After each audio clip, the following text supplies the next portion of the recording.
Hi everyone, welcome to Beauty Biz with Hill. So we're going to continue on. Wow, little crazy hair going today. We're going to continue on talking about building a clientele.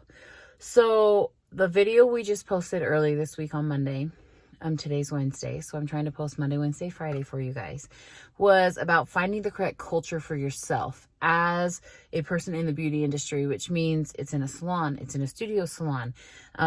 What salon? What vibe is there? Is it in your home? Like all these things, there's no wrong answers to this, but it's something you need to think about, because if you don't put yourself in the right environment, you're not going to be as successful as you could be. So we touched a little bit on culture for yourself. Now we're going to talk about creating a culture for your clients. This is so vital. So I hope you don't underestimate the power of what we're going to talk about here. First of all, let's talk about the environment for your clients. So we really need to be clean. This is really huge. In fact, I don't shy away from my clients seeing me actually do some of my cleaning process at their appointments. I think it gives them a sense of comfort knowing that you do the same for them as you're preparing for your next client. I don't think it's rude. I think that you can do it in a tactful way where they see, like something as simple as so I do nails. I own 2 nail salons. And I am a national educator and a state licensed educator in Utah, and I attend by invitation only trainings every couple of years for instructors. Listen, the biggest thing is sanitation that we go over. And it's not just because, it is because we need to be clean for our clients, but they need to see it. So something as simple as throwing a file away. They know that I don't reuse files, or offering it to them if they wanted to take it. That works too. Okay. So excuse me. I always get panicked when I'm on here. I think it's like a panic burp thing. So sanitation is huge. So you need to have a clean environment. That means even like your polish bottles will get gummy, like gel polish bottles get such a mess sometimes. That for sure means your surface. I have sat down to train people all over the country and sat down to like a sticky surface. That's not something that clients enjoy. I know we sometimes think we get used to it, but specifically with nails, that's also overexposure. Okay. So really clean. Okay. Some other things you can do for your client for culture is training them on your procedures. So that'll be something we talk about in another video entirely, but it creates a comfort for them to know how they book, what needs to happen if they need to rebook. So it's not like a personal shaming thing. It's like, no, I really need to rebook because I'm human and I have a life. So we want to be able to facilitate that. And maybe what happens if they do have a whoops, no show, or the channels to booking to you. Okay. So we'll talk about procedures a little bit later in another video, but keep in mind, I want to create a culture that's comfortable for them, which means they need to know some of the ways my business functions. That will help them.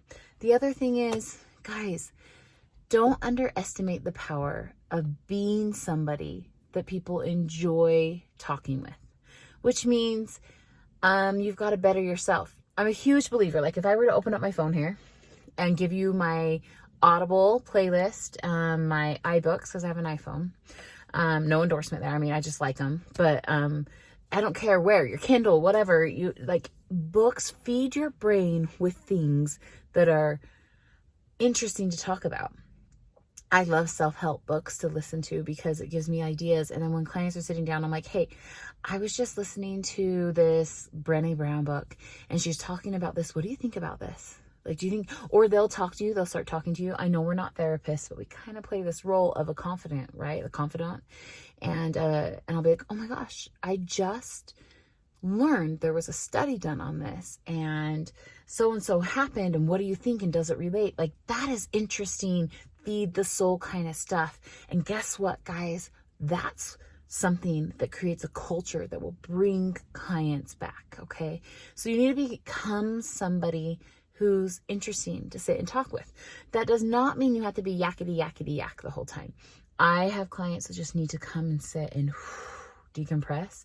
And I respect that. But when they want to talk deep about something, they also know they can do that. Okay. So that's super important. So let me just give you some top people I personally follow. 0 endorsements here, 0 affiliates. No collaborations. I'm not being sponsored. I'm just telling you. I really enjoy Brené Brown. I really enjoy Gabrielle Bernstein. Jen Sincero. Gary Vaynerchuk.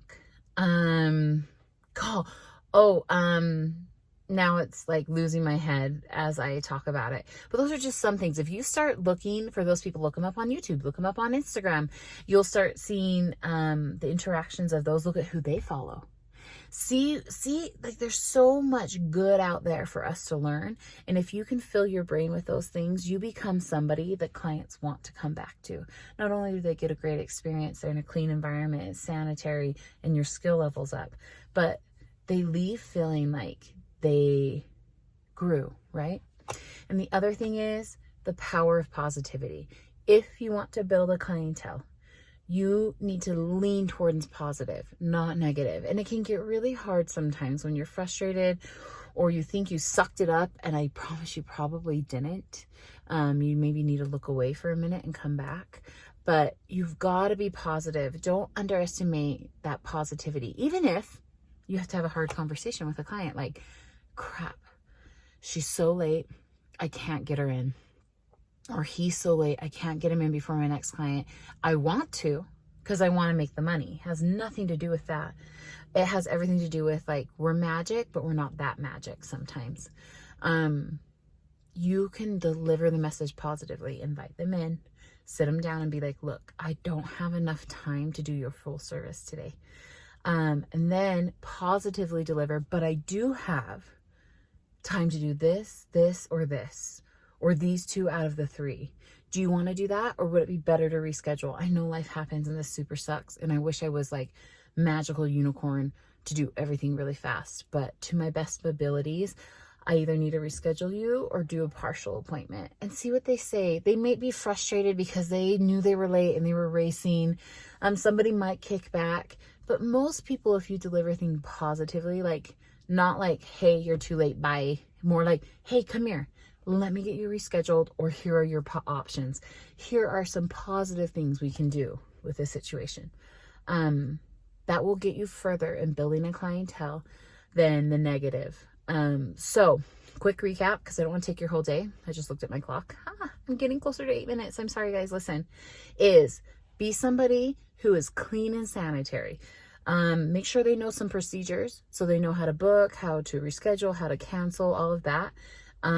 Be somebody interesting to talk to that is full of information, and that will also help buoy you up and help you deal with sometimes the hard things that happens when clients dump things on you, which will be another video.